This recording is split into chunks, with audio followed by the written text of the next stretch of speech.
Captain Arif sir সবাই আমাদের জন্য দোয়া করেন। ২০২৩ সাল থেকে সুদানে চলছে গৃহযুদ্ধ।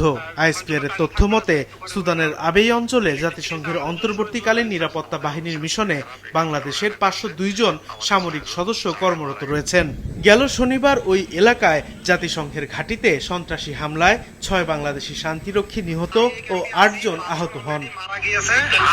শান্তি মিশনে যাওয়ার ৮ দিনের মাথায় মারা যান নাটোরের লালপুর উপজেলার বোয়ালিয়া গ্রামের কর্পোরাল মোহাম্মদ মাসুদ রানা। সুদানে যাওয়ার পর থেকে মায়ের সঙ্গে নিয়মিত কথা বলতেন তিনি। মায়ের সঙ্গে টেলিফোনে মাসুদের শেষ কথা হয়েছিল অভিমান ভরা কণ্ঠে।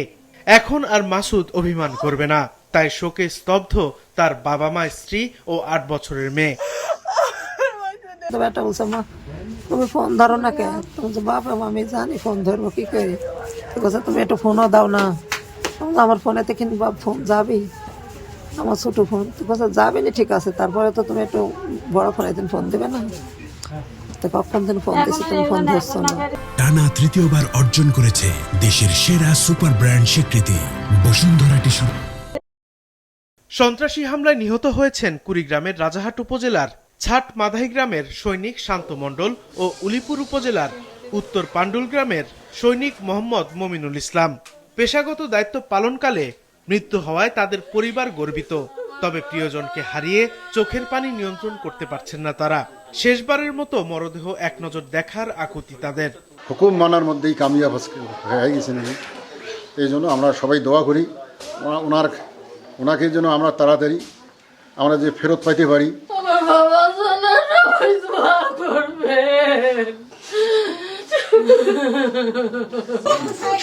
রাজবাড়ীর কালুখালী উপজেলার ভোগলাডাঙ্গির বাসিন্দা সৈনিক শামীম রেজার বাড়িতেও চলছে শোকের মাতম। ৩ ভাই ও ১ বোনের মধ্যে শামীম রেজা ছিল সবার বড়। তাকে হারিয়ে দিশেহারা পরিবারটি।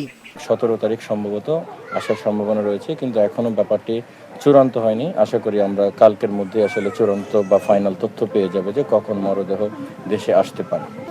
৩৭ দিন আগে সুদানের আবেই অঞ্চলে গিয়েছিলেন কিশোরগঞ্জের পাকুন্দিয়া উপজেলার তারাকান্দি গ্রামের বাসিন্দা ম্যাস ওয়েটার মোহাম্মদ জাহাঙ্গীর আলম। সন্ত্রাসীদের বোমায় মৃত্যু হয় তারও। জাহাঙ্গীরের মৃত্যুর খবরে শোকের ছায়া নেমে এসেছে গ্রাম জুড়ে।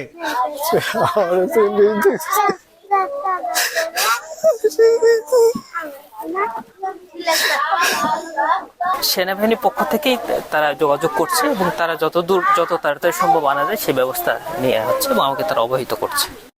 সুদানের শান্তিরক্ষা মিশনে হামলায় প্রাণ হারিয়েছেন গাইবান্ধার পলাশবাড়ী উপজেলার আমলাগাছি গ্রামের বাসিন্দা লন্ড্রি কর্মচারী মোহাম্মদ সবুজ মিয়া। সেখানেও চলছে শোকের মাতম। বর্তমানে বিভিন্ন দেশে জাতিসংঘের 10টি মিশনে বাংলাদেশ সশস্ত্র বাহিনীর প্রায় ৫,৬১৯ জন শান্তিরক্ষী নিয়োজিত রয়েছেন। সাদেকুর রহমান সিদ্দিকী, মাছরাঙা, নিউজ ডেস্ক।